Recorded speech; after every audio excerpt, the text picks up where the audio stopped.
Hello, everyone, and welcome back to Quest Me, the Twist My Arm podcast that takes you on a quest through a galaxy far, far away.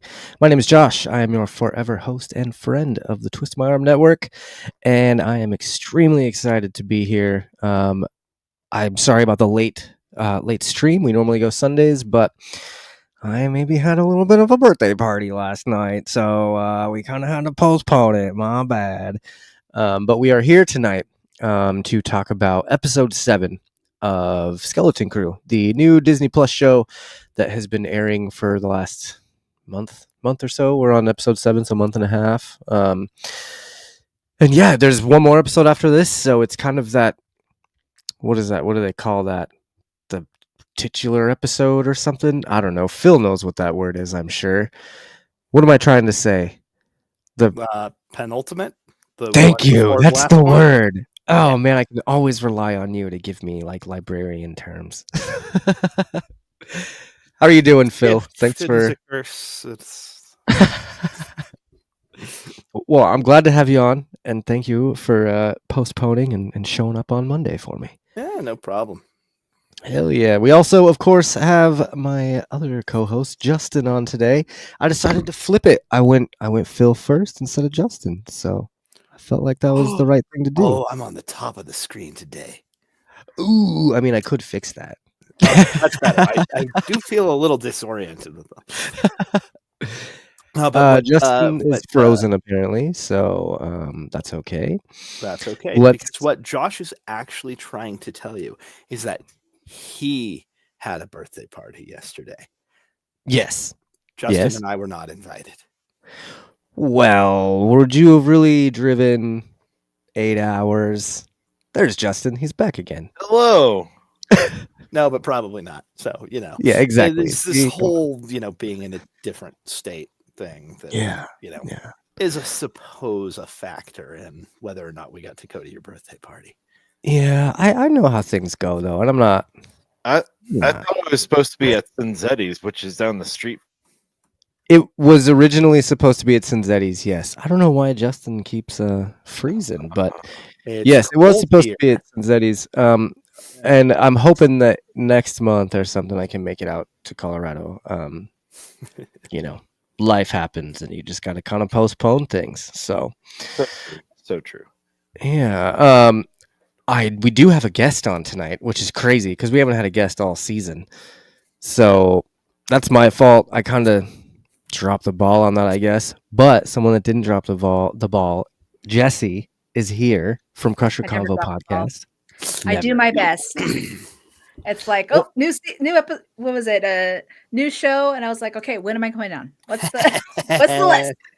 Yeah, you were messaging me about it. I was like, I need some guests, and you were the first one to message. I was like, well, she's on for sure.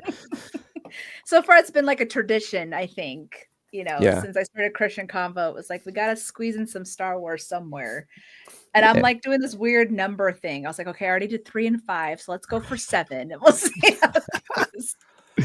I feel like you made the right choice, though, because this episode was pretty good as far as the season goes. I would not say it's my favorite of the season by any means, but it was pretty solid. There's a good amount to talk about. So thank you so much for coming. I know you just did another podcast tonight with Tim, the FSF podcast or Popcast, right? Yep.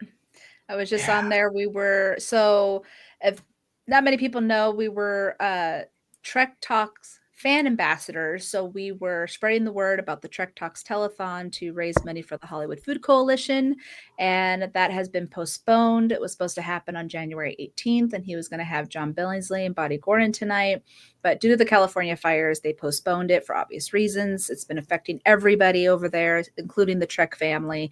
And so I went on with Tim just to kind of talk about it a little bit and then talk a little bit about Trek. So, trying to spread the word about where to donate, what to do, because now the Hollywood Food Coalition has been doing more, creating foods and stuff for those who have now been dispersed from their homes, and even spreading out water for firefighters. So, yeah, we were just trying to spread the word of that tonight.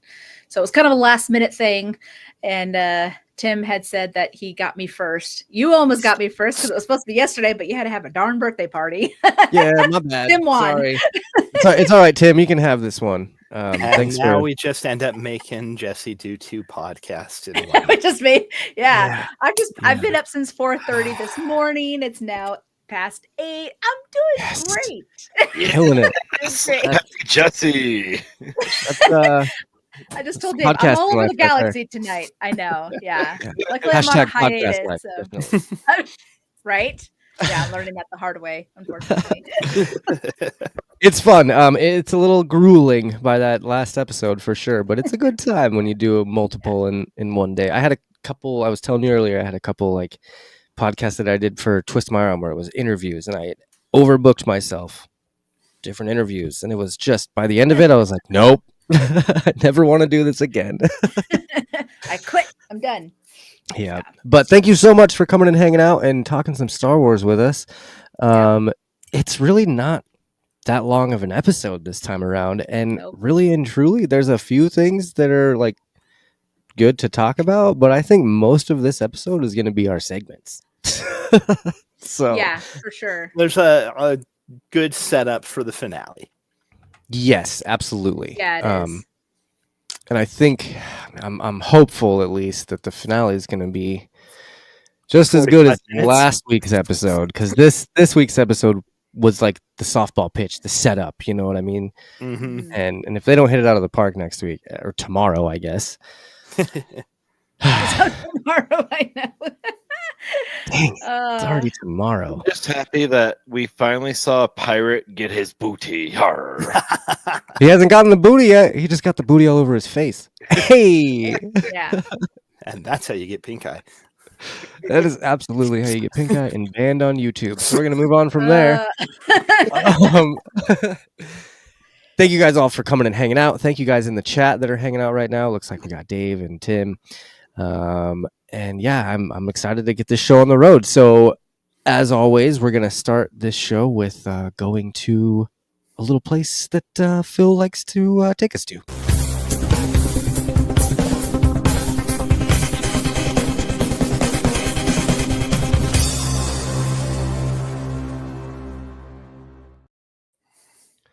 Look, I had all the drinks last night, so I am not drinking tonight. I am drinking water, and that's it. But Phil, go ahead and tell us what we're drinking tonight. All right. Well, again, because we've been doing a kid-friendly Star Wars show, I have been making a new mocktail each week. So this one I call an At-Atten Homecoming. Or So it's just straight vodka then. Yes, that's the mocktail. The mock part is for how much your friends will make fun of you when you puke after just drinking 4 ounces of straight vodka. Oh my God. No, thank you. No. So the At-Atten Homecoming. This is an ounce of orgeat almond syrup, ½ ounce of lime juice, 2 ounces of pineapple juice. Shake that and strain it into your glass, and then top it off with a couple ounces of blood orange ginger beer. Nice. So nice. Yeah, it is sweet, little tart, little spicy with the ginger beer, and it's just really, really good. It's very tropical. But it's some of my favorite ingredients all kind of coming together. And I figured, just in light of the circumstances of the episode with the kids getting back to their home planet, it's like, yeah, let's do something kind of familiar, friendly, cheerful. Right. And then the counterpart, there is a drinking song called Johnny Jump Up. And it's a Irish song. It's the idea of Johnny Jump Up is that you have a particularly strong hard cider, usually either mixed with whiskey or aged in whiskey barrels. So today I made what I'm calling a jaw to gnaw jump up. Okay, that's what you meant by explain it. Yes, Okay. I told you. 'Cause, I'd yeah, you explain said the that, and I name. was like, "What is that even? Are we like?" So I made a jaw to gnaw jump up. It is an ounce of Glenlivet Caribbean Reserve whiskey. So you get Scotch. So again, you get some of kind of the smoky flavor, which again I've been associating with jaw to gnaw this whole season. So you get a little bit of the smokiness. You get rum kind of connection with the pirates. And then it's so an ounce of the Glenlivet Caribbean Reserve, 5 ounces of Stella Artois hard cider, and then crushed ice and a 1/4 ounce of Galliano, like a vanilla-ish herbal liqueur, just poured over the top of it. Yeah, that is the jaw to gnaw jump up. Ridiculous. My girlfriend was looking at that recipe earlier, and she's like, "Who is this guy?" Fucking mixologist. Yeah. I was like, "He's a professional bartender." No, he's a professional librarian. But well, I mean, you can be pro at 2 things at once. I mean, Yes, I'm also a pirate. Have you made money mixing drinks though? No, I thought you got money in the competition you went in. no, that was just for glory. just for glory. Speaking of glory, Tim's got a 3-finger pour. That's glorious. Ooh, excellent for sure. choice. Love that. But anyway, there you go. 1 drink for the kids, 1 drink for the adults. Please remember to drink responsibly. Mm-hmm. Don't Yeah, drink thanks and for that. fly. I'm so glad that I keep all these recipes because I can actually make them eventually. You know? Yes. They're all in the show Make notes any for your birthday yesterday. no. No. I didn't really think about it, to be honest with you. It was more just like, what's cheap? Yeah, basically. Also, But yeah, yes, it was Cherry Coke. Good call. yeah, absolutely. Sorry, Jesse. I don't know, I like cherry Pepsi Actually, too. it's I haven't actually had soda in 12 years, so I've been Wow. clean. I haven't had soda in about 8 hours. Yeah. That doesn't Not count. bad. Not bad. Well, thanks Yeah, for taking us to a bar far away, Phil. Yes, thank you. Yeah. As always, it is not only delicious, but it's educational at the same time because you have so many different like mixes, and I just don't understand it. But that's why we still keep that segment around because it's great. It's been Mixology is a lot of fun. That's why. Yeah. It encourages me to branch out a lot and play with a lot of different flavor combinations that I haven't necessarily gotten to for a while. Yeah, Yeah. for sure. And think of really creative names. So. I mean, half of the time I come up with a terrible pun and then build a drink around it. So. That's usually how it starts. Yes. That's how it should go. Yeah. Phil, Yeah. I'm gonna request. Yeah. Can you make something next week for the finale that someone as simple like myself who does not have a full bar can make? I will see what I can come up with. He's gonna be like, here's a shot of Jack and a Pepsi. Yeah, exactly. Woo! I call this the Nebula. This one's for you, Justin. But yeah, thank you for that. And let's get into this show here. We're on episode 7 of Skeleton Crew. This episode was directed by Lee Isaac Chung. And again, it wasn't too long. It was like 30 minutes or something like that, 35 minutes. That is literally my biggest complaint about this show. I feel like there's just too much story to put into 30-minute episodes. I will die on this hill that Star Wars needs to either go back to strictly movies or do the Trek thing and have hour-long episodes and like really, really build a story, because Bring in that Trek, Josh. You got this. every time. But like really, I mean, this episode is great. The show has been great, but it could be so much greater if we were able to spend an episode on Neil and his backstory, and spend an episode on Jod and his backstory and how he came to be, and like get actual, like, we got some good character building through this season, but I think there could have been just so much more. And not even just with characters, but with the planet. We know nothing about this planet other than it's surrounded by gas and it has 1,000 vaults that hold a shit ton of money. And that's it. And look, even Rose says, I don't know why they can't do full length TV lengths. It really is. It's beyond me, and I don't get it. I understand the kid friendly aspect and that attention spans nowadays are a little harder to hold, but like, come on now, we can go longer than 30 minutes. Phil, what's up? There may actually be some complications with that, just given the child actors. Are you saying like they can? Oh, but what Like, about how much- Ahsoka? What about Ahsoka? Those episodes are only 30 minutes long too. This is a problem in Star Wars. It's not just skeleton crew.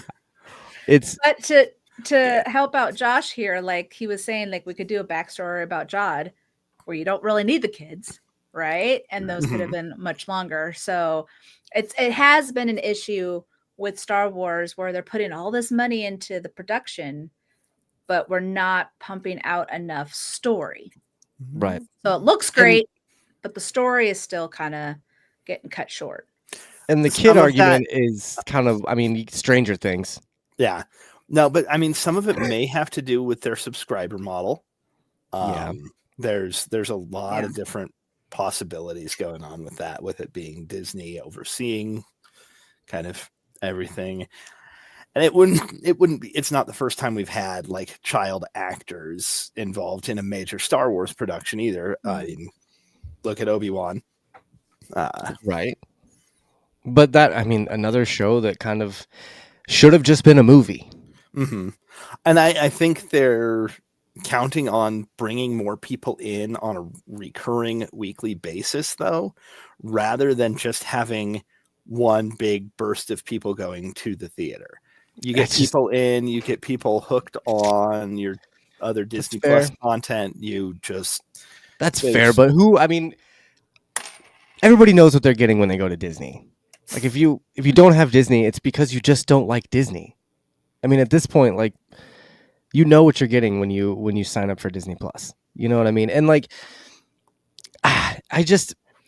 the subscriber thing kind of makes sense, but the first 2 episodes of this show had lower viewings than Acolyte did. So it seems like they're slowly just losing viewership with each and every show. Mm-hmm. And I think a lot of that just has to do with people have kind of lost faith. And that makes sense considering, I mean, The Acolyte was panned so hard. I loved that show. I thought it was great and it had a lot of potential.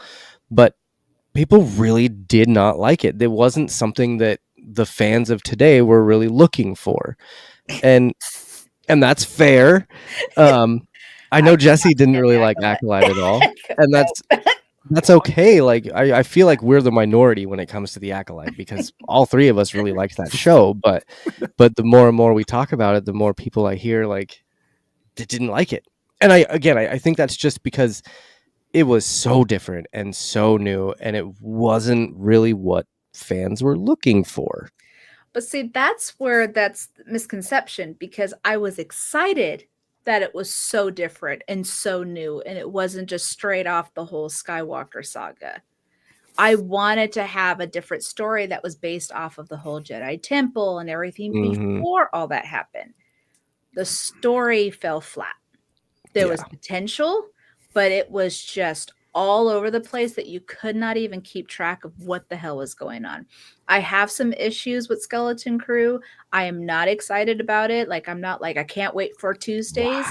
However, the story's there. Like, there's actually a story. There's actually, like, it makes you wonder, like, who is Jod? Why is this planet being hidden behind the gases? Why are they holding all the credits, the old Republic credits? Like, that makes it more intriguing of like, okay, I could at least go back and watch it. Acolyte, I could care less.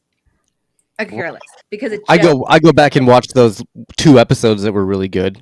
The one where Manny Jacinto That's true. What was it? Yeah, 3 people. and 5. Yeah, those I would go watch those. But what were you going to say, Not my Justin? Star Wars. The saber battles, let alone, I think that saved the show for me personally. But They're Jesse's right. The story felt lackluster and Mhm. discombobulated. Yeah. Yeah. And luckily, this show has been a little more on track. There is an actual story there. We're getting some backstory. Again, I really think these shows could benefit from being 12 to 16 episodes. If they're going to be 3-minute Saying episodes, that do a few. longer episodes, longer season to have those backstories. Yeah. Right. And then you have people that are subscribed for longer and that are hanging on for 12 weeks to 16 weeks at a time and not just going, okay, I'll get Disney Plus for 8 weeks, cancel it again, and wait for the next Star Wars to come out. Yeah. I feel like is what a lot of people are doing right now, not just with Disney, but like with It's Yo. something people have done for any streaming service. Yeah. I mean, Netflix has lost me for a while because Stranger Things hasn't come out for 2 years. So like, now that that's coming out again, maybe I'll get Netflix back. But no, I'm excited about the finale. I am excited about it, and I want to see what happens. If I turn it on tomorrow and it's a 40-minute episode, though, I am already going to be let down. What if it's So- 45? So look what Tim wrote. See, Like, 5 minutes, as babe. long as 10 minutes of that isn't credits. that's what I'm saying. If it's Right, if it's a 55-minute Actual episode where 45 minutes of it is the actual story, great. But if it's a Yeah. 40-minute episode where it's really only 30 minutes of story, then come on, what are we doing here? Oh, good. Rose says it's 53 minutes, so it'll be 45 with the opening and the credits and stuff like that. Unless they decide to go Marvel and do like they've never done an Stinger? after credits stinger or anything. I don't think. Not Have in they ever done one for Star Wars? I don't think so. I don't think they have. But I mean, I don't think there's really much they could do with this episode as far as this, or with the series as far as the stinger goes, unless they really want to. Andor did one. Okay, Oh, cool. and Yeah. At The only end show of- that at really the- kicked ass. That's right. Andor did one at the end of the finale when they show you what the people have been doing for their That's prison right. production. That's right. Yeah. That's right. And again, that is it's funny because that's the most critically acclaimed show of Star Wars on Disney Plus. Everybody loves Andor. Mhm. Maybe they should follow suit and do. Wasn't Andor 10 episodes, or was it only 8? I thought it was more episodes than It 8. was 12. See, that's what I'm saying, dude. That show was so good, and there are reasons behind it. Yeah, Right. because it was 4 3-episode. That's right. Chunks. 3 like little intervals. It was like 4 Yeah. episodes of this Yeah. year, 4 episodes of this year. That's right. Justin, what were you gonna say? Was this after credit scene the Death Star being built, or was there Yes. something after? Yeah. It was No, it was a Death it was Star. the Death Star being built. Oh, The that, little Yeah. like droids walking on the Death Star doing the thing. Yeah. I don't count that. I would. I mean, it's still a stinger. It's still Yeah. something that you wait for the credits to end to watch. Not all 8 minutes in different languages. So skip it. I was gonna say you can fast forward through those, right? What? The maker's credit, you watch them all. Yeah. Well, let's get into this episode of Skeleton Crew now that we've finally gotten some things off of our chest. This episode 7, is called We're Gonna Be in So Much Trouble. And this week, the kids finally make it back home, but at what cost? Jod enters his villain era, and we're heading towards a hell of a season finale. I hope. God, I hope. One thing, the parents kind of drive me nuts. How so? Do you guys, dude? Are you mad that the kids are more competent than the adults are? Yes, absolutely. I mean, it's like, Kid show. The kids still Yeah. have that sense of wonder. They're not ground down to just dull nothingness like all of their parents. Which is okay, AKA the Goonies. Like that's literally what that was the that makes Goonies. sense. That makes sense. All right. I'm just saying. But I will give There's the our cameo parents from Josh credit. Brolin. I will give the parents credit though, just because they had to step out of their comfort zone and what they were just trained to do, just be those mediocre, going through the workforce, doing what they have to do in order to get their kids back. So it's funny because I will be talking about this more with my little screenshot thing, but Mhm. it was I think the parents definitely had to, you know, like I said, do something different that they weren't used to, especially the Wait, dad. Vern's mom. Oh, Wim's. No. Yes, Wim's dad. Like he Yeah. definitely had to Wendell. do something different. Yes. Yeah, Wendell and So- Farah both, I think, were more outside of their comfort zones than Correct. Yeah, especially any of the other her because parents. she was very in the book, like strict, and all of a sudden she's just, you know, she's going for it, right? And So her face, the look of just sheer hope on Mhm. her face when she gets the beacon going up into the air was just, Yeah. it was so good. glad you said that. Tim brings up this is the first time that we've seen Wim's father show emotion or care for him. Makes me wonder how long before the start of the series that he lost his wife. I was kind of thinking that when they hugged at the end of the episode, when they like stopped, looked at each other, and then was like, "Oh yeah, we should hug each other." Because Wim wasn't sure what to do. He was Yeah, almost right. like, am I supposed to handshake him? Like he wasn't, Yeah. didn't understand, but the moment, like dad was being a dad at that moment, and then all Yeah. that's where Wim just Well, lost and it. and I think with Wim at the beginning of that episode, like as they're getting back to Ad Atten, it seems very clear that the thing he fears most is just a return to the status quo. He doesn't want to go back to the way things were. Right. That seems to be like his biggest concern about being home again, is that now the adventure's over. Right. Mhm. Well, it's funny. The first thing he was worried about was his assessment. He's like, "Shit, Oh, I yeah. have to take this assessment." That's the Oh my thing. God. It's just the return to the normal. Yeah.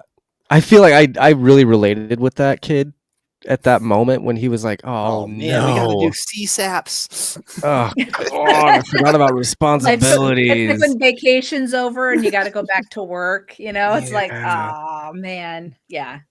Yeah, but yeah, it's I love this. Rose says his wife was a droid from Japan. Have you seen those? I have. Yep. They are brilliant. But yeah, I think the reunion scene in this show, like it was good to see the kids get back with their parents, but to me it was a little like, I didn't really feel anything with it. I wasn't as invested. I'm invested in the kids, but I don't care about the parents. I don't care how they feel. You know, I want the because parents. they cut it. Is because like they ended it that way.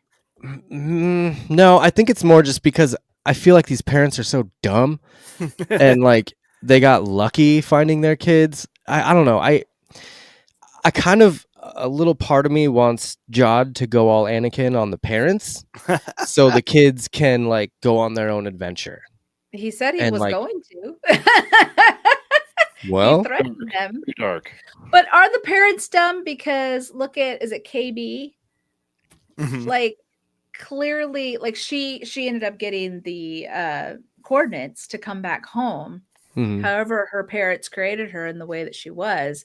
That was due to her Well, parents. I thought they got the coordinates from at Akron. They did. They got, but she had them stored because she Stored saw them. away. Yeah. She was And so able then to she was- remember Then them all of a sudden it was because she was like, her- "Oh, too bad they left. I have the coordinates." And they're like, "What?" Oh, got it. I guess I Yeah, didn't pick up on that. Yeah, that's why. But is she that? was- I mean, is that smart or just a super worried parent that wants to keep their kid on a leash? Yeah, but the fact Thank you, Justin. It's a bit of depends both. on how you look at it. Depends how you look at it. Yeah. Yeah, and Tim says he was invested in the parents only to the extent that he's curious about what Jod will do to them, which I can agree with that. I personally don't think anything is going to happen to the parents. I don't even know if anything's going to happen to Jod. It's been a while since I've watched the Goonies all the way through. I watched a little bit of it a couple weeks ago. Did the villains die at the end of the Goonies?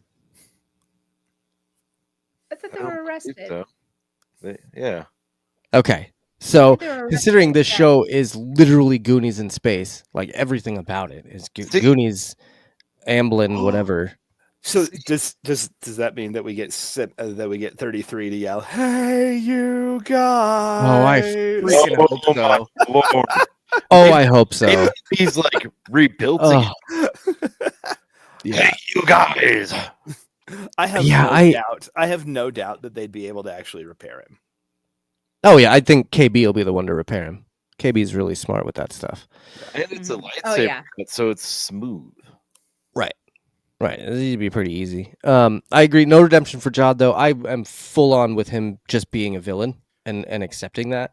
And to be but- honest, I feel whatever his story is, it's 100% like absolutely justified for him. Yeah. Like Right. because depending on what it was, when he had noticed that they were carrying all that old Republic gold in this planet, his face kind of dropped, and you can kind of see like, and he even screamed. Didn't he scream out like he's like we're hungry or something like that? Like in Yeah. one of the episodes, and it was like now he's like really pissed. He probably lost family. Depending on whatever his story is, and here's his planet just hoarding all of this stuff. Like he's like, I hate all y'all. And now he's just like at this point of like, screw everybody. Everyone's been trying to screw me over and I'm done. Right. I mean, I think he was already like that with the kids on the ship when he's Oh, like, yeah. just He was. shut up. yeah. Yeah. Finally let Which- it boil over. That's exactly why. Yes. Yeah, and I'm okay with him being a villain. I am okay with him getting arrested too, and them saving him for something else, using him later on in a different show. You know what I mean? The kids have to break Jod out of prison to have him help them or something. Like I really hope we get some sort of second season of Skeleton Crew. I haven't looked into any of that. If anyone in the chat knows if we're getting any of that, let me know. But I kind of love the idea of him, like, quote unquote, getting away, like, just having a reluctant, like, oh, I guess we'll have to let you go. like he gets away with the Black And Pearl, he takes the off Onyx with the Cinder. Onyx Cinder, and Yeah. and just leaves the kids behind. Yeah. Not getting all the money, but just getting the ship and going. Yeah. It'd be I fun. like Ro says Jod will jump to the big screen. I could see that for sure. I could see that with Mandalorian and Grogu Mhm. Will we finally dealing with get pirates. Hondo, damn it. Dude, We're not getting Hondo. we're not. That's a big problem with this show right now. I thought we would get Hondo. Preach, girl. I was really hoping we'd see Hondo too, but it kind of looks like that's not going to happen unless some miracle in the next episode. Maybe Hondo's who raised Jod. What a twist. That's soap opera right there. I love the community love for Hondo. I really Yeah. do. He's such a side character just- that everyone pretty much hates, but like I just like Tim, I need him in my life. It's Jim Oh, boy. Cummings. He's the voice of our childhood. yeah. Yep. Let's see. What haven't we talked about? We got a little bit into SM33. How surprised were you when he just got chopped up? Justin, we haven't heard from you much today. What was your thoughts whenever Smee just got decapitated? I was heartbroken, but I saw it coming a mile away in the plot. We all knew John had the lightsaber. I just didn't believe that he was going to use it. Better that he used it on Smee than on anybody else, though. Because True. again, And the little creature. I was very You don't wanna excited. see- oh yeah, no, his little eye socket Yep. rat. Little eye creature. Yeah, I was like, as long as that little thing stays alive, Yeah. I'm good. At least he just kicked him out of the way. I was like, if he steps Kicked on him out that of the rat, I'm gonna be pissed. That's me. That was me. I was like, oh no. It is go again, off on still twist a my kid's arm. show. All right. Thanks for hanging out, Tim. It's good to Have see a you. good night, Tim. Yeah, Good luck. So I'm not gonna lie, I was in the middle of a Pokemon battle with my girlfriend because we are very much into Pokemon cards right now, and it's a problem. But I'm watching the episode as we're playing Pokemon, and like Jod comes in and does the whole lop the head off, and my jaw dropped, and I was like, "Do they really just do that?" And my girlfriend is like, "Do what? I'm gonna hit you for 70, and I'm gonna paralyze you." I was like, "Wait, hang on." Give me a moment to process this. Yeah, it was a very surprising thing, but I think more surprising was how unskilled Jod is with a lightsaber. He has no idea what he's doing with that thing.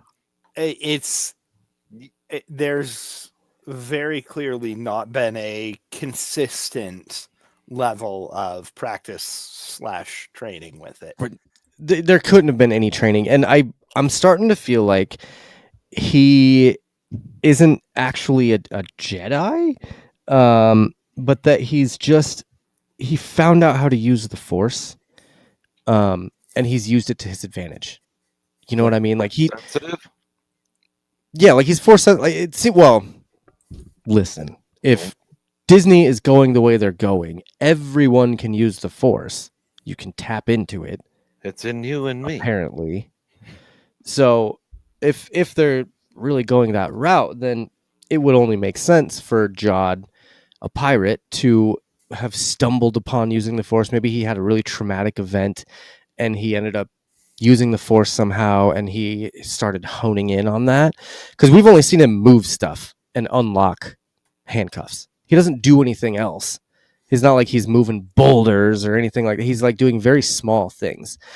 And so I don't think he was ever really trained. I think he just has used it to his advantage. Like, well, I mean, I don't even think the pirates knew that he was trained, because when he drops those cuffs in front of Brutus, everyone was kind of like, "What the hell?" Yeah, that was good. So I'm just starting to think that he's a fraud, like all the way through. He's got 20 different names. He has used the Force to his benefit. Jod's a fraud. And he's literally just a villain. Jod is a fraud. Yeah. It's dead, baby. I think part of his story, and I could be wrong, but I thought part of his story might have been that he was a Force-sensitive child, and he was hoping to become a Jedi, just like all the stories, just like Wim, for Like instance. Wim. That's a great parallel. And he was just completely devastated because they either didn't want him, and so it made him feel like unwanted, and so there had to be some kind of like hatred towards the Jedi where he's just like, screw you guys, I'm leaving. And that's why he's just using the Force to his own benefit instead of what he was supposed to, what they're supposed to be doing. So well, a lot of people have been thinking that he was there for the purge. And like survived. Like Rose says here, he may have been trained because he heard Qui-Gon's lessons, lines, the attachments and stuff like that. But I've seen a lot of people online too talking about how he might have been at the temple. Kind of like, what was it, the sixth sister or whatever, third sister from Obi-Wan, how she was at the temple when Anakin went crazy. There were a lot of parallels to Anakin in this episode too, where like when he holds the lightsaber out in front of the kids, it was very episode 3. Master Anakin, what should we do? Right. So it just, if they're foreshadowing some of that, then maybe he was maybe he like just got picked up. You know what I mean? Like, they just got picked up, and now all of a sudden Qui-Gon found a new bow and like dumped Jod off with the librarian of the, no offense Phil, but the librarian of the Jedi Temple. Jocasta Nu is busy. But yeah, I mean, I like the thought of him just stumbling on the Force and just being a pirate, like a straight up just dickhead. He's gonna be homies with Grogu. Boom. Into the Mando Grogu movie. Maybe. I mean, Din Djarin is pretty trusting sometimes, so he might. Who knows? But yeah, I guess we're gonna find out. I mean, I'm hoping we get some sort of flashback for Jod's story. but at the same time, it might be cool to not get a flashback, to just be stuck in mystery, to be left to wonder what actually happened with Jod, and then maybe they could use that for a second season. But who knows? Claimsies. What did you guys think of Claimsies? Phil, I mean, it's. I just unclaimsies. The unclaimsies bit just about broke me. Just Jaws. Wait, what? That's not how. That's not how it works. Aye, but it'd be close enough. It was close enough. That was the best. That was the best thing to come out of the unclaimsies was SM33 just being like, it works. He likes the kids. He really does. He very clearly likes the kids. You can tell. Fern's a good captain. Yep. Mm-hmm. Yep. And I think he's having fun with these kids too. I think he's having a good adventure with them, trying to find. He's been reluctant to act against them. Right. Yeah. He's a good dude. I like SM33, and there's no way that they kill him off. He'll be back. I'll be back. Well, he's Tak Rena. You think that too? You on that train? I'm holding by it. I was watching something today where they were like, well, I guess Smee's not Tak Renod, but the rat could be. That would be hilarious. If the rat was Tak Renod. He just like what puts if on the a rat little... was, some kind of where obviously like a morph out. It's been someone else this whole time. We're just bringing Animorphs into Star Wars now. No, there were old canon had shapeshifters. The Galaxy of Fear books. That's true. Well, gosh, what's his name? Tash and Zach's uncle. No idea. Oh my god. There's like Zam. Cool. Like. I guess Zam Wessel was a changeling. Zam's a changeling, but like, but like, you're talking like an Animorph. These kids had their uncle was like he's a Shiado. You have to find your animality. He can take a human form, but he's actually like a full-on shapeshifter. Okay. Yeah, but those aren't canon anymore. That's all legend stuff. What if he's what? Polymorph. I would love to see the little mouse just jump up on where the controls are and just put a little hat on and be like, all right, listen here. You're only gonna do what I say. I am the captain. It's gonna have the accent. And Smee's just like, close enough.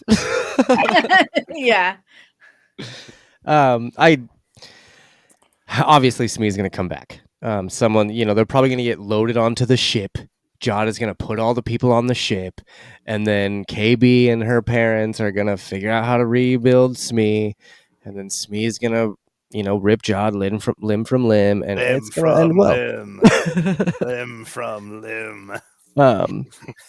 That's definitely the most good callback. The easiest route. Thank you. Right. Sure. The whole. Do you process... think? Go ahead. No. The whole process of getting to Aten, like to the surface, was its own whole thing, though. Right. We could have spent a whole episode on just that. Yeah. Just going through. Is that confirmed? Is that all High Republic tech then? I don't know. I mean, I would assume that it is some lingering old High Republic tech, but we don't know like details of it. I mean, Star Wars is leaning heavily into the High Republic. I mean, Jod's lightsaber looks like a High Republic lightsaber, and so it would only be fitting for this, gas force field to be something from the High Republic. So, I feel like those are the same devices that they used in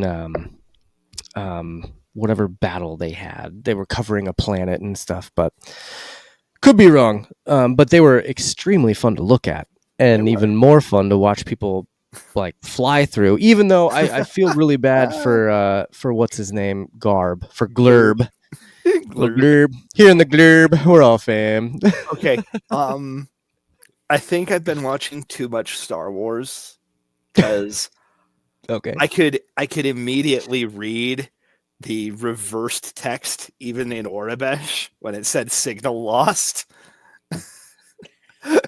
Good for you. It's just Wow. like, Phil's right, man. That's a party trick. it's like That I is. don't know that this is a good thing that I can tell immediately that it just says signal lost on the screen.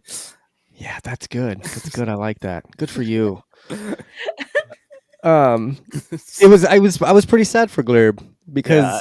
last episode they kind of gave him a little bit of a, we kind of felt for him because Jod is like, and you, how would it be to have an ocean full of kelp or whatever? I was like, oh, he just wants to be a lowly little farmer. That's cute. He's just pirating to be a farmer, and now he's dead. So it goes. Pirate's life is not for all of us. Yeah. Yo ho we- ho.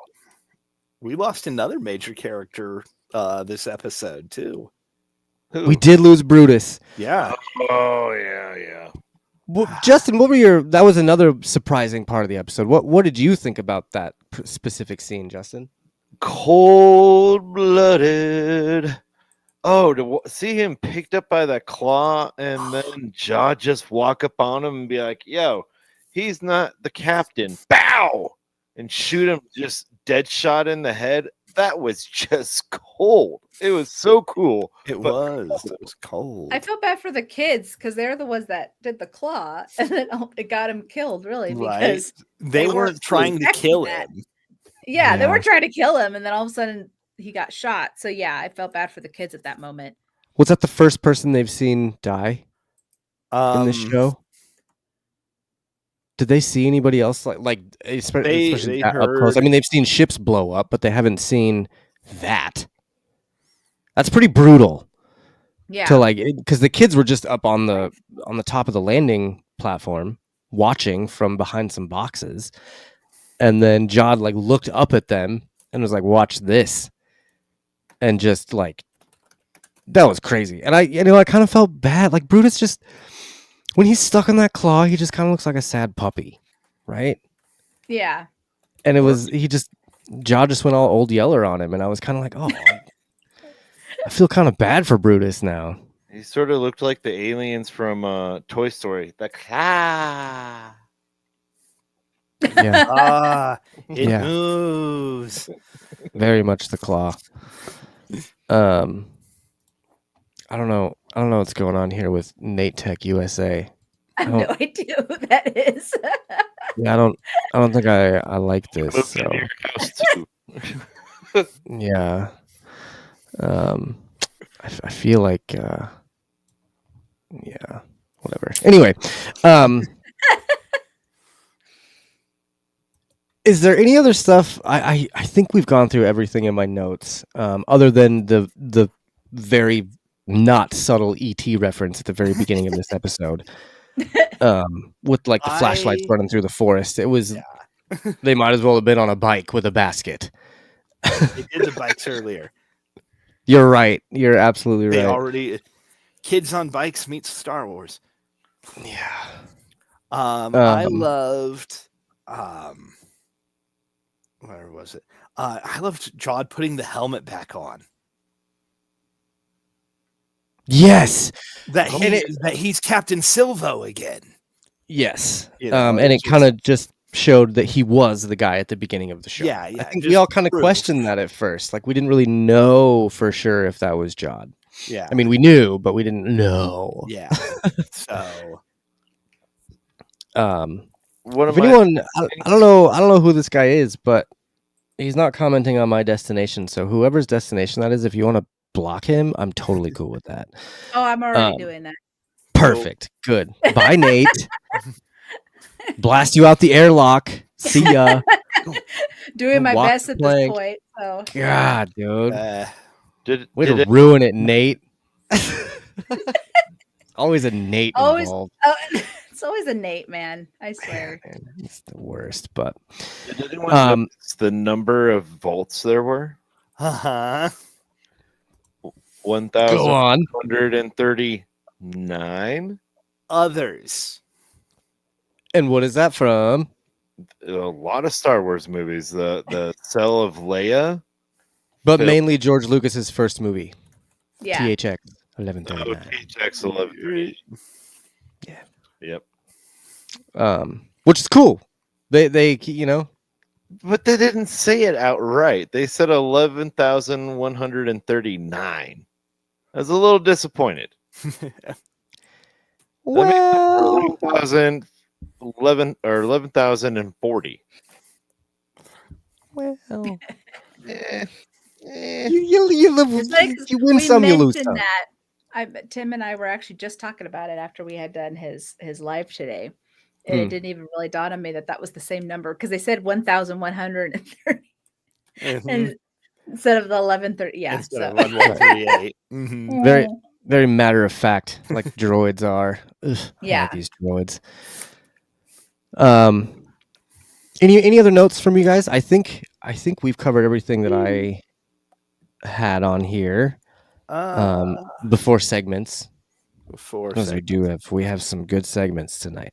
the "We're dead meat, we're pirates meat" bit was spectacular. Pirates. I think that's about everything I got before we hit segments. So yeah. Okay. Justin or Jesse, did you guys have any extra stuff to talk about? I know, Jesse, you're like, I just want to go to bed. I want to try and remember what my comments with my segments. So that's why I'm trying to like. Oh, I gotcha. Because there was a couple of things where I was all like, "Oh shoot, I almost said something," where I'm going to be explaining this in a few minutes. So Yeah. that's my thing. And yeah, it's hard to do that sometimes on this show because segments are always are the best Phil's parts of the messing show, me up and to not because- talk about them is hard. Phil's messing me up because they mentioned a couple of times my segments, and I'm all like, No. I gotta wait. We got this. We're gonna go into it right now. So I think there's a couple segments that are shared between us. So we're just gonna start off with this one. He's no good to me dead. He will not be permanently damaged. Bubba's Bounty is the part of the episode where we talk about our favorite new character, ship, planet, thing that's been introduced in the Star Wars, live action Star Wars. Let's go with Justin first. Tell us about your Bubba's Bounty this week. Oh, it was the little floating orb in the first scenes of the Onyx Cinder that they were slapping around, and it seemed like a soccer ball in space. I just thought it was really cool and fun. Like, if they had that in real life, I'd be down to play that. Absolutely. I would destroy my daughter in whatever that game was. That would go Oh my god! But And I don't know if it's a soccer ball or a slap ball. Yeah. it's slap ball is what it's called. Slap ball. I haven't heard of that in Star Wars universe prior. I thought it was very cool. It is super cool. It was in a young adult novel in Star Wars kind of recently. Slapball was mentioned. It's been mentioned a couple times. They mentioned it on Lothal too. I think Ezra had said something about playing slapball with his friends or something like that. It just looks like the Aztec game where they had to hip and they kick the ball into the hoop. Are you talking about Apocalyptico? No. What was that? What was that He's movie called? talking about Road to El Dorado. Oh, same thing. Same, different, but same. A hip. That's right. I like that slap ball thing though. I mean it just looks like a little training droid that you slap around. It looks like a lot of fun. It showed Yeah. the kids being kids, even when in an adult situation. They were still able to dick around in the side. Right. Excellent pick. Jesse, did you have a Boba's Bounty? Did I mess this Nope. up? Nope. Okay, that's right. I- There, I knew there was. Okay, I cool, messed up. perfect. perfect. No, it's totally fine. It's all good. There's been some I- back and forth about what segments we do and what ones we don't. And No, when you guys did, I was like, oh crap, I forgot to pick Kaboba's Bounty. That's okay. That's why I did this one first because yeah. So Phil, let's move on to your Boba's Go Bounty, ahead. I'm enjoying this. It's fine. I'll which do is also Justin's shot of the show.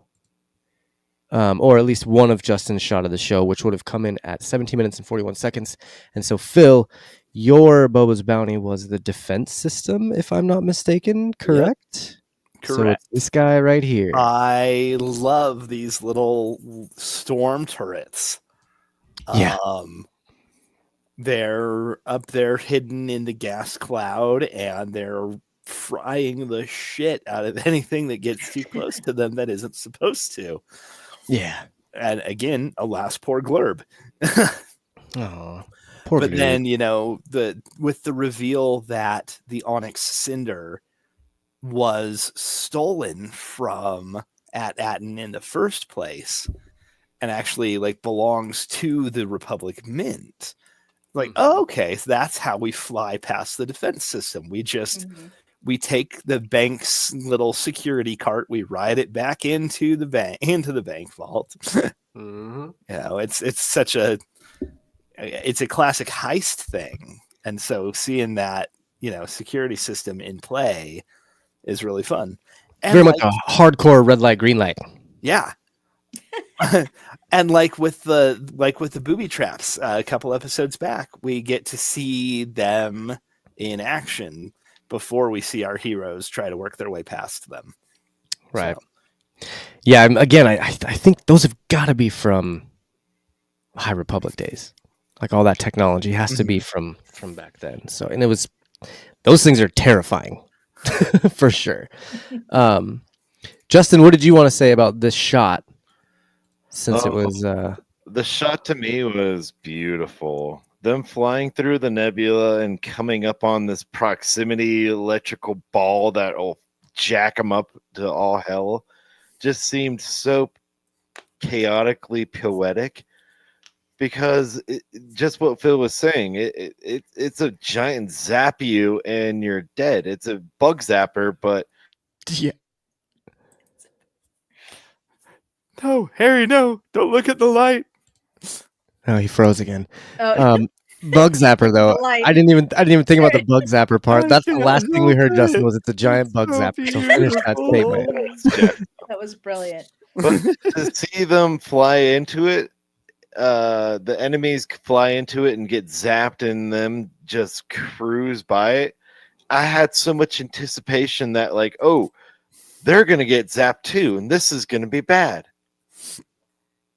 Yeah, dude. I thought for sure that something would happen, that they'd get hit and their systems would fail, and they would kind of do the same thing that Renan did before and crash land on At-Aten. Yep. Mm-hmm. But alas, they got the green light. Do you think he crashed because he had that body armor on the ship, and so maybe the technology was kind of confused if that really was an At-Aten ship or not, and so it got zapped but didn't get destroyed, and that's why it crash landed? Yeah, I'm not Maybe. sure. I was thinking that same thing because it seemed like they put the armor on there to get through the electric field. That was the whole point of putting that armor on there. I thought they would put the armor on to try and camouflage it. They were trying to hide on their it. way to At-Aten. Well, the thing is, how did he get the ship? Mm-hmm. Right? So maybe he was trying to leave. Clearly he put on that armor for a reason. It's always how did he even get his hands on it, for one? When and where? When and Right. where? Mm-hmm. I kinda thought that- then- I thought that same And thing. so Was he waiting that's- outside the gas cloud for the ship, emissary ship, to come out every 10 years or whatever? right. Hmm. But then he had to put the armor on. So in his mind, he was either trying to camouflage it, or he thought that would help because he didn't know that the ship itself would have been fine. Right. And it kind of confused the system, right? Because it's it senses it's an Kinda AT-AT look ship, familiar. but it doesn't look like an AT-AT ship. Yeah, so it was so It's very interesting. I wonder if we'll get that answer. Because there's a lot of things that we need some answers for in the I next doubt it, episode. but I Yeah. I kind of hope we get a flashback next episode to Takrinon. of the pirate with Smee. Mm, Yeah. Mhm. that'd be And cool. maybe they'll bring Smee back online and he explains a little more of the story. Right. That's probably how we get the flashback, is they bring him online and he's like, "Oh, let me tell you a little story." Yeah. That's the end of the Yeah. episode. I mean, Tak had to have the ship prior to, because everyone knew it as the Onyx Cinder. Mm-hmm. So that was obviously before Akron. Mm-hmm. That's true. So maybe it's the device, because Jod did say something about take the device out of this ship that allows them to go through the barrier. Mm-hmm. So there has to be some sort of cloaking device, or like a trigger, a skeleton Signal. key, if you will. A signal Oh, device, a transmitter of some Yeah. sort. Yeah. Who knows? I really hope we see it in the next episode. It would be nice to get Yeah. some answers. So, excellent picks. My pick for this week, my Boba's Bounty this week, was the supervisor, actually. As we got to hear the supervisor's voice for the first time, and when he started speaking, I was like, why is that so familiar? Well, it's because it's played by Stephen Fry, and he is the narrator from Hitchhiker's Guide to the Galaxy. Oh dear Lord. See, that's what it was. Yeah. How cool is that? Among many other very famous characters. Yeah. I know he's done a lot of other stuff, but the one thing that I remember him the most from is Is Hitchhiker's as Guide. the narrator. Yeah. Yeah. He did such a good job. And But- it's one of his other big sci-fi connections. Right. I'm wondering if the supervisor's a droid. I am Thought that. honestly more convinced now than ever that the supervisor's actually a droid. It's just going to be the thing from Hitchhiker's Guide that tells him the meaning of it's life. deep thought. Oh my god, the rat in Smee's head is one of the mice from Hitchhiker's Guide. Oh, dude, yes. There's our crossover. That's the crossover. There's our I love it. crossover. That's oh wonderful. man. Because the parents never saw the supervisor, right? They've No, never seen him. They've never been to the supervisor's Yeah. office. No, they seemed pretty, what's the word? Surprised Terrified. to hear. Yeah, and terrified to hear Yeah. his voice over the intercom. Yeah. So, But Jod actually had a line about the supervisor. And yeah, he said something about a droid, didn't he? I don't think he said He's something- better than a droid. Yeah, and my initial thought after that was like, it's literally like in my notes. Like, okay, after Jod's comment, the supervisor has to be a droid. Yeah. That would make sense. I mean, it's such a cliche On the show. nose.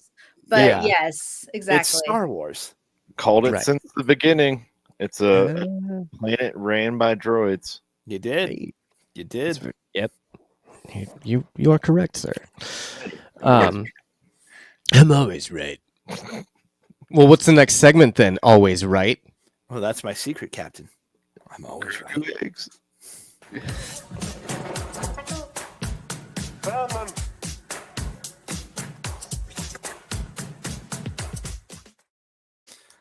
Damn, he is always right. Called it. Oh, you're right. And when you're right, you're right. And you're always right. You're always right.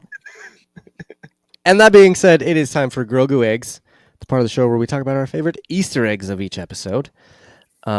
This week, let's start with Jessie because she's got one this time. I actually took a little bit of video. I did a segment. Yeah, I took a little bit of video for this one, so I'm going to play that really quick, and then we'll talk about it. I have The classic. Oh, I so mean- good. So good. So good. And at first I had to rewind it because I was like, wait a second. Was she about to say the thing? And then I was like, yep, but they stopped her. Yeah, I mean, every time I'm watching, no matter if it's a new Star Wars movie or a television show, it doesn't matter. If you do not have I have a bad feeling about this, it is not Star Wars. That's my opinion. That is my opinion. I will die on that hill. But no, it was just perfect because it was just like right in the beginning. One thing that I did like about this episode is that it was straight up like into the story. Like there's the parents, they're trying to get them. And there was no like it being kind of slow to get to this point. It was like just straight in your face. Let's get the story going. Right. I appreciate that. I appreciate that so much. Just get to the story. I also kind of think the name of the episode, "We're going to be in a lot of trouble," could also be a "I've got a bad feeling about this." Yeah, that's true. That's true. I have a question though, because I was really thinking hard about when Jod took off the shackles and they fell. Mm-hmm. Was there ever another Star Wars of that same thing where like shackled or something was released with the Force or something? Yes, Not- Emperor Palpatine to Luke Skywalker in Return of the Jedi. Great callback. That one. That's we what I thought. We also And I was have Throwing not a Force related one, but there is the binders falling off of Chewie. Oh yeah, in yeah, that's episode true. 4. That's true. okay. So But that They, was they- when but they didn't tighten them; they were loose. The binders were loose on his yeah, hands. So but you good still just get the Stormtrooper. dropping of them. Right. But right. yeah, no, with Palpatine basically saying You'll no longer "You need don't these. yeah, and I think that's what was throwing me off. I was like, I know they did something with shackles, and I couldn't Yeah. remember. And I was even Googling it because I thought Luke did it, but no, it was Palpatine. Okay, I was close. yeah. So that Luke would have was been my other involved. Easter egg. He was involved. Yeah, that would have been my Easter egg if I could have like actually remembered the scene. But I was like, Oh, Oh, that's really good. the movie. It works. That Mhm. works. So there's a twofer for you. Yeah. There you Since go. I forgot my bounties. Perfect. It's fine. Let's move on to Justin's excellent pick. By the way, if you didn't pick that one, it was going to be me. Just because I love those old callbacks to old shows. Right. So, Justin, your Grogu egg is this one. You must be the visiting Republic emissary. Yes. Of course I am. Tell us about that little Grogu egg. It literally just reminded me of episode 2 when Kenobi arrived on Kamino and he had no idea what kind of shit he was getting into, but just went along with the ride. Just went with it. Yeah, that's me. I knew I'm here to check out Yeah. the bones. Yeah, sure. Yeah, I'm an emissary. I want to see the mint and inspect it. Yeah. I just thought that was a great tie-in to each other. It is. That's a phenomenal connection. Yeah, the Easter eggs are plenty in this for sure. They, I know they Tim was didn't- mentioning it. I did get a very Han Solo vibe because Han had to just go off the cuff constantly. And Boring that's what reminded conversation me of anyway. Jod. Yeah. Oh exactly. yeah, for sure. For sure. Constantly. God really reminded me of Han. Yeah. Just an evil Han, I feel like. Just an evil Han. Although- yeah. Although we don't know, Han might have done some nasty shit in his day. Who I knows? mean, Han wasn't perfect. Yeah. I don't think he made some bad decisions, and I think he just got better after he met Luke and Leia. But yeah, who knows prior to that? He is a scoundrel after all. Mm-hmm. Fair. Definitely a nerf herder for sure. Scruffy looking one, even. Excellent pick, Justin. Speaking of nerf herders, we're going to go to Phil's Grogu egg here, which is another video egg. I just couldn't help myself with this week. So here we go.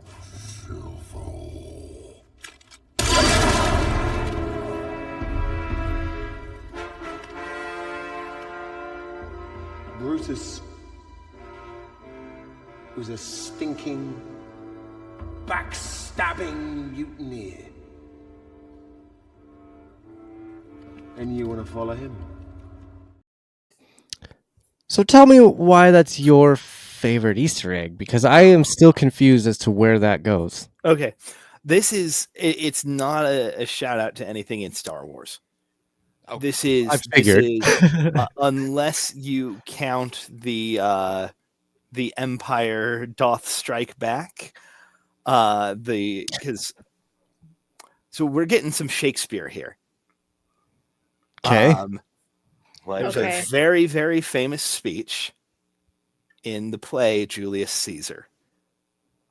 Mark Antony comes home after Caesar has been killed, and he delivers a speech to Brutus and the other senators after they have killed Caesar. Huh. And he gives the friends, Romans, countrymen, lend me your ears. I come to bury Caesar, not to praise him. So he gives this whole speech that's very much the opposite of everything he's saying. And I loved that this speech involving a Brutus was much more, I am going to tell you outright the truth about him, not kind of disguise it. He talks about how Brutus was a horrible mutineer. In Julius Caesar, Mark Antony says, the noble Brutus, Brutus is an honorable man. So are they all honorable men. So it's like Noble the yin Brutus. to the yang Yeah. of Yeah, Caesar. it I just got it. is such a great, and I've been thinking about this since we learned Brutus's name in the first episode. This He's gonna that be a whole- Caesar. that whole speech from Julius Caesar, the betrayal from Brutus at Tu Brute. Yeah. Yeah. It's been in my head this whole season. So finally, this whole speech just ties back into Mark Antony's speech in Julius Caesar. It's Interesting. Shakespeare. Don't read it. Go see it performed.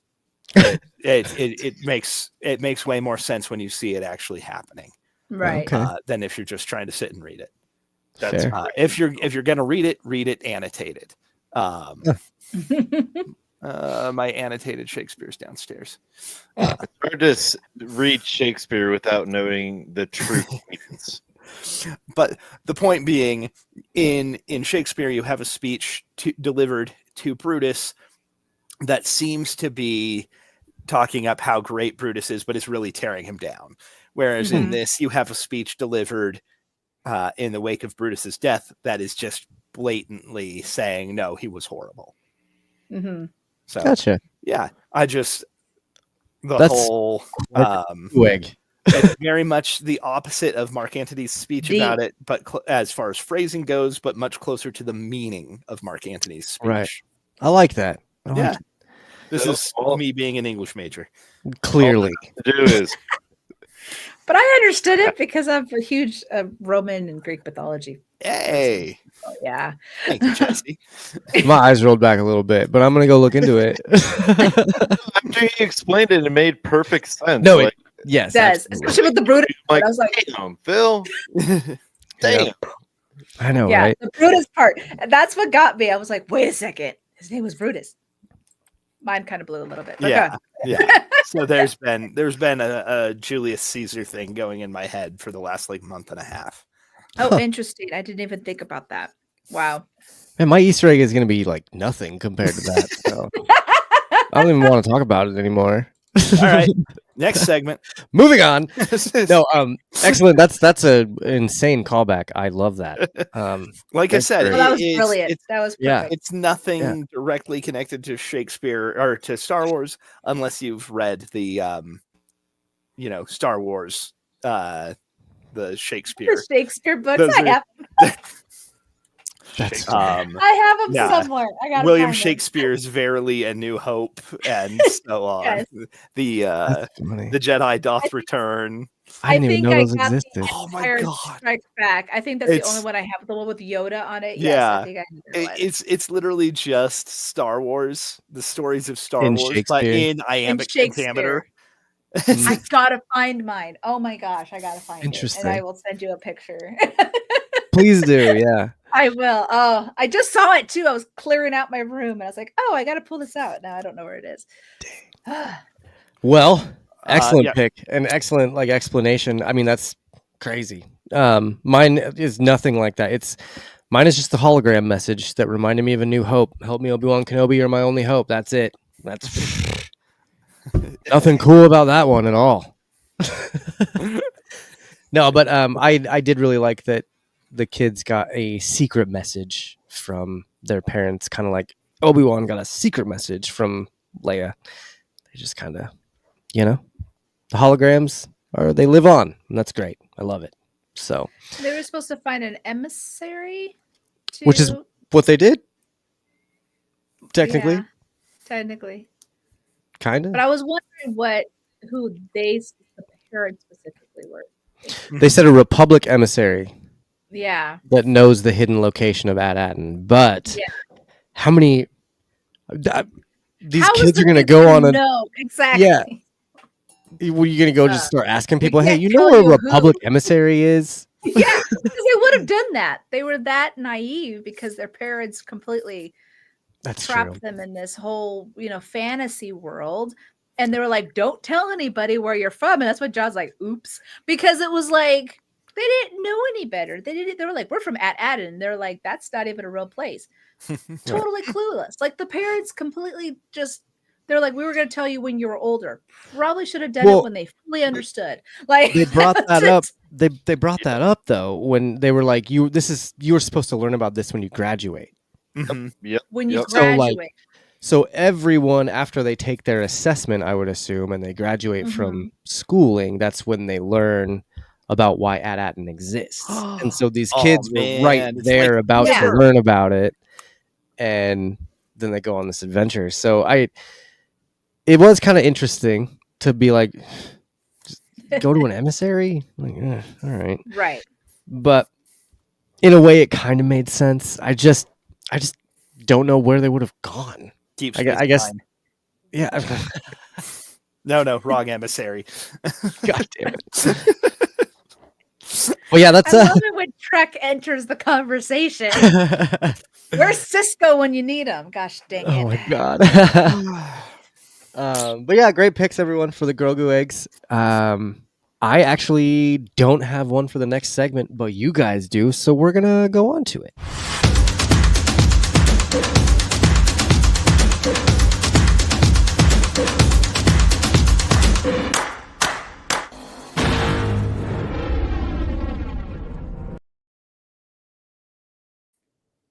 It is the Sarlacc Killer scene where we talk about our favorite still shot of each episode. Justin kind of already went through that. I would like to make an honorable mention for a Grogu egg. Yeah. What is was it? There was a shot towards the end where Jod ignited the lightsaber, and it looked exactly like the shot of Anakin right before he sliced up some younglings. Mm-hmm. Yep. Yep. When that's he's very standing true. there behind all the kids and their parents. Yep. Yeah. Yeah, That's all. that was a good one. Excellent. That was almost my Sarlacc scene. Almost. That would Well, Phil picked a pretty good scene. Phil and Justin kind of both picked this scene. You guys both had the same segments, but in different sections. So, anyway, Phil's comes in at the 19-minute and 54-second mark, and it's when Jod just murks Smee. I just love the framing of this shot. You've got the kids evenly split on either side. It's gorgeously blocked. Just Just coming through it looks like a hole in evenness the wall, too. composition of the shot. You've got the light hitting all the dust in the ship, so we get the light beams coming in and kind of obscuring Wim and Fern. Sorry. No, you're good. Broke for a minute there. But the light kind of obscuring Wim and Fern, and then KB and Neil on the other side, and then just again the whole framing of him having been in there, Smee in to defend them, and him just going bloop. No, you're done. Right. It parallels the shot from the episode before nicely as well of Smee trying to pull himself up out of the tunnel and go to attack the pirates and just getting stunned. Poor Smee just kind of gets screwed in this show a little bit. But I thought that was a spectacular shot. Yeah, I love that shot. And again, the surprise of that shot was top notch. So Well, looking at that shot, it just reinforces that Jod has no idea what he's using with the lightsaber. right. His stance is very he doesn't know what he's doing.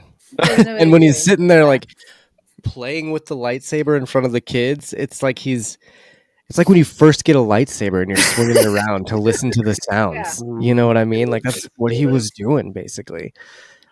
So I don't think he has any sort of training at all. If it is, it's very brief. But But yeah, excellent pick, Phil. Okay. Jesse, you kind of had two shots. I had to brighten them up a little bit because they're always so dark in these shows. But your shot comes in at the 3-minute and 43-second mark, and it is this one, the one where she releases the droid. Yes. Tell us And about the thing is this is what I was trying to say earlier, and I know Phil kind of touched up on it. This was the moment where the parents were literally doing something totally out of their comfort zone to try and get their children. And this was like a really good moment as a parent to do anything that they could to get their kids back. And especially, so this was like, for me, that moment of just, she's a desperate mother trying to find her daughter, no matter what she was taught or trained or whatever her position is, that is all out the window. So I Right. wanted to highlight that of just how much the parents had to completely go, screw this. We're not going to be following the rules. We got to get our kids. Maybe that's why I kind of think they're a little, daft, because they have never had to do something like this. So they are not privy to how to break the rules. They are Mhm. very clear. I mean, Wendell is very clearly outside of his comfort zone when he's trying to hide from the from the droids a few episodes. Oh, yeah. back, Yeah. like, That whole scene was hilarious, though, because, I mean, just from when the Neil's mom parents- says, I have a bad feeling about this, to when she tries to pick it up and gets stunned, and then it just is this insane Relay. conga line of everyone getting stunned but handing the kid off, I loved so much the relay.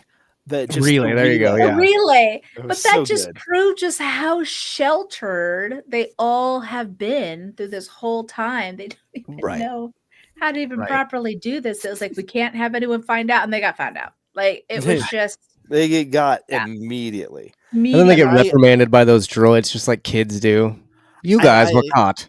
I love that we Mhm. see such a parallel between like how adults are normally treated in these stories versus how kids are normally treated, and we get to flip that Yeah. with these folks. That's true. So Excellent picks, though. I really liked those ones a lot. That's kind of why I didn't pick one. I really, really, really wanted the Jod over SM33 shot. So you should have said something. I had like 3 others lined up. I could. nah, dude. I dude. put that as my Um, secondary for a reason. The mural that we see Oh yeah, that was pretty cool. was really Things like that. good. Yeah.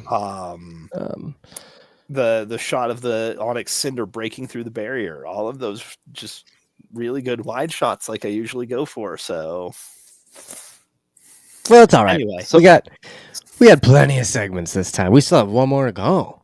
Did you guys have anything else you wanted to say before we do ratings, Justin? Someone mentioned that relay sort of looked like the ET mothership. I just Googled the mothership. Oh, and yeah. it really does. It's very close. Very close. It really does look like it. It was a nice homage to ET for sure. That whole scene was, honestly. But yeah. All right, let's move on to the final segment.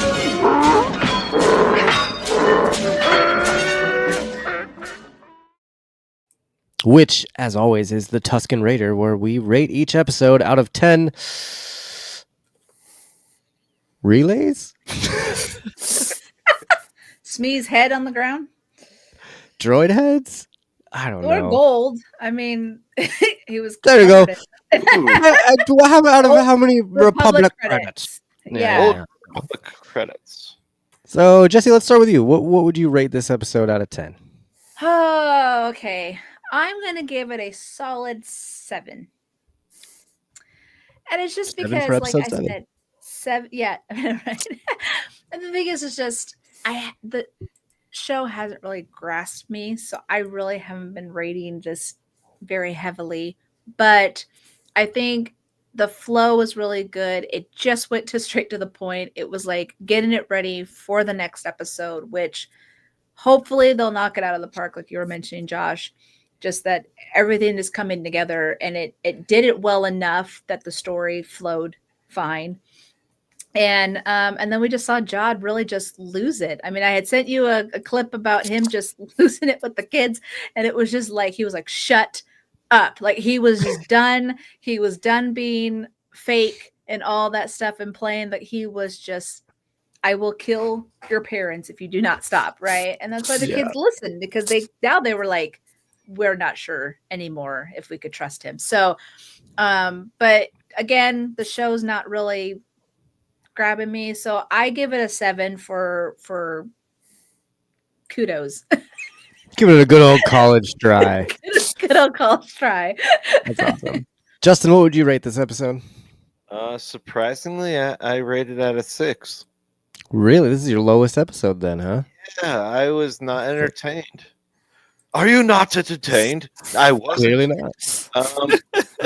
Granted, it had some humor, it had some heartbreaks, it had some wonderful, wonderful shots, but overall, I thought I was bored. I only watched it 3 times comparatively to my normal 4 or 5 that I usually do. That's Ah, Oh, we lost freezing him. again. Freezing It's again. my fault. I guess it's too much. There's Okay. too many J people here. Just too many There it J's around is. here. Sorry. Notice how Phil's been He-Man. doing Too great. many, You know? too many J's in the chat. yeah, my internet sucks right now for some reason. It's all right, man. We got it. You gave it a 6 because you hate Skeleton Crew. That's all we heard. Justin is the toxic fan. Hey, Until I come on and make him look like rainbows and unicorns. content. That's funny. No, but I mean, it makes sense. I'm a little surprised that you're rating it that low. But Yeah, where did that drop out? when you said you were not entertained. Oh, I was not entertained. It had a lot of good shots. It had a little bit of humor. You're gonna have to just send me a pre-recorded thing here, Justin.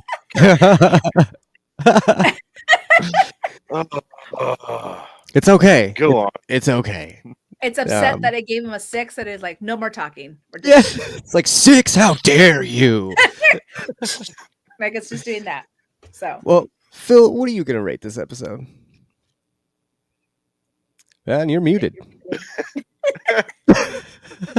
My internet likes me, my hardware doesn't. Killing it, guys. Yeah, Josh hey. and I are doing great. Awesome. Okay. Knock on some wood. I know. I have no wood. Well, it's karma for making fun of Justin. I was gonna say my internet must like me because I was gonna give it an 8. Okay. I thought it was a lot of fun.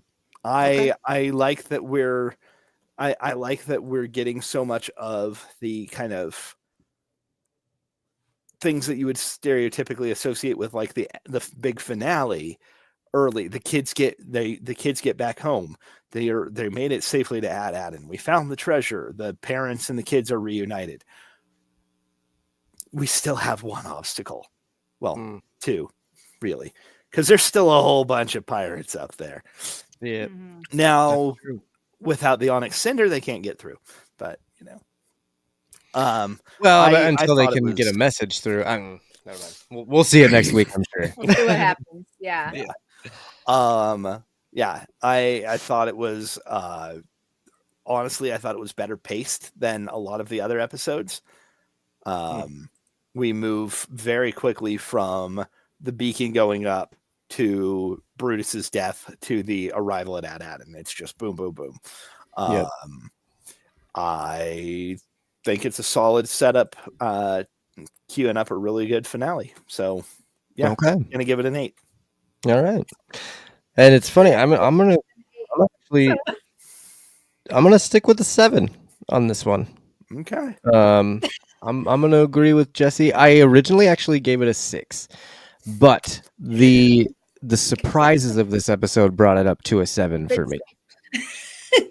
The SM-33 death, the Brutus death, like those were all like, oh, this is getting serious. So like, if those things didn't, if Brutus just got thrown into the brig or something, I probably would have just done a 6. But because he jumped into that villain era and really, really like embraced it, I was like, all right, cool. Now we're getting somewhere. So, yeah, I'm gonna go with a 7 on that. So I think with all of us combined, we're looking at about a 7.25, something like that. So, Yeah.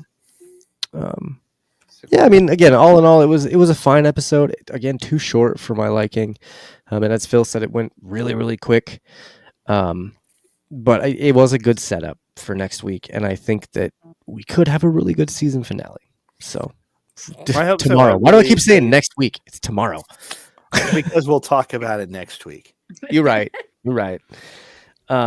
Next week we're gonna have Hugh Johnson on. He hasn't been on for a couple seasons, so it's going to be great to have him on. It was so much fun to have you on, Jesse, and I would like you to tell our viewers and listeners where they can find you and what you're going to be up to this next year, I guess. It is the beginning of the year, so. It is the beginning of the year. I know it's hard to believe. Well, right now I'm on hiatus. Okay, taking a little bit of a break. Good for you. I needed it. I was planning on doing a couple of interviews, but like I had mentioned earlier, because of the fires and stuff, everything's just kind of been put on hold while we're all kind of dealing with everything that's going on. But season 3 of Crusher Convo will come back February 21st, where I will have Lori from TrekMovie.com.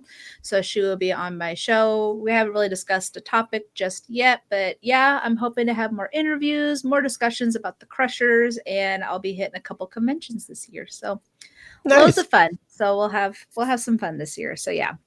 But yeah, right now I'm taking a break. Nice. Which is I was able to do this back to back. And that's okay though. You got to take breaks sometimes. I take breaks all the time, so it's But of course, I will have all of those links and things to your show and stuff in our show notes. So if you're listening in podcast land, make sure to go scroll down a little bit and go click on those links and give Jesse a follow. So, Justin, what were you gonna say? I was gonna say, didn't you have Miss McFadden on your show finally? I did, yes. Oh, Yeah, end of season 2, Congratulations. I interviewed Gates McFadden. Yeah, it was a press junket, so it was a tight 20. And what did she do? She starts asking me about my family. I was like, this is not the time, Gates, but it is what it is. She's very interested in other people. So, but yeah, it was loads of fun. Gates knows me pretty well because I've seen her at conventions, and so she instantly saw me. She's like, Jesse, it's so good to see you. So, Nice. yeah, it was great. It was a great way to end the second season. Heck yeah. It's funny because if I were to ever interview Mark Hamill, I would quit. That would be my last podcast ever. I was like full circle and Crusher Convo is done. Okay. I still have a couple of Crushers to get in the book. So it might be a little bit harder. You need that 2.5 hour interview with Beverly is what you need. That would be great. I know I hit the press junket time of that 20 minutes only, but maybe one day, maybe she might come back. We'll see what happens. So yeah, talk so a little awesome bit more. that you got to do that. That is super cool. I'm Yeah. ridiculously jealous. I've been actually very blessed. I talked to Aaron Walke from Prodigy, Mike McMahon from Lower Decks. I talked to Dayton Ward and of course John Billingsley twice. I got to talk to Stephanie Chakowski, who of course is not only from Car season 3, but was Hammerhead and all that stuff. So, yeah, it feels like we get a fun crossover with this episode, with this series in Lower Decks too, because Brutus and Shax are both voiced by Fred Tatasciore. Huh. That makes sense now. Yeah. And yeah, it's been crazy fun and all that stuff. So yeah, cross the fingers Will Wheaton might be joining season 3. Well, you need the other Crusher. Yeah, you do. I need the other Crusher. I need the other 2 Crushers. There's 2 Crushers. I got Ed Spilliers. But because, season 2 of X-Men will be coming out by the end of the year 2026, I'm hoping to kind of bring Gates back to talk more X-Men. I'm kind of hoping maybe having Lenore, was it Lenore Zan, right? Who is Rogue, who voices Rogue. Oh, And okay. I met her in FanX, and Yeah. she was really, really cool. I knew so much about X-Men that she gifted me a poster. Nice. She's like, it's been so great talking to you. She's like, here's a poster, and she signed it. And so since Gates is now part of that franchise, I thought might branch out a little bit. We'll see. But That would you be a know, lot of fun. I still like it. keeping the Beverly Crusher vibe still going on. As you should. That's awesome. That's the whole point. Yeah. And she looks like Rogue. And that's what got, because that's her hair had the white. Oh, And right, okay. Lenore was very confused. She's like, is that a Rogue? I was like, no, that's Beverly Crusher. Whole story. Long story. Won't get into it. So, but yeah, it was fun. Well, thank you so much for coming on. I'm excited to see what you do this year with Crusher Convo. And anyone listening right now, definitely go back and check out some of Jesse's episodes because they are a lot of fun. So I'm gonna go give them a listen. So, but I think that's gonna do it for us today at Quest Me. I want to thank everyone for hanging out, except for Nate. Screw you, Nate. Nobody likes you. Nate's gone. I banned him. He's good. Good. Yeah. No more Nate. We don't like But as far as Ro and Tim and Dave, it was great to hang out with all you guys. And it was great to talk about some Skeleton Crew. I cannot wait for the season finale and to hang out with you guys next week. So I think that's going to do it for us for Quest Me. I have been your host, Justin. I'm Phil. I'm Jesse. And of course, my name is Josh. I will make sure to edit in and I'm Justin at the end of this episode from the last episode. Have a good night, guys, and may the force be with you.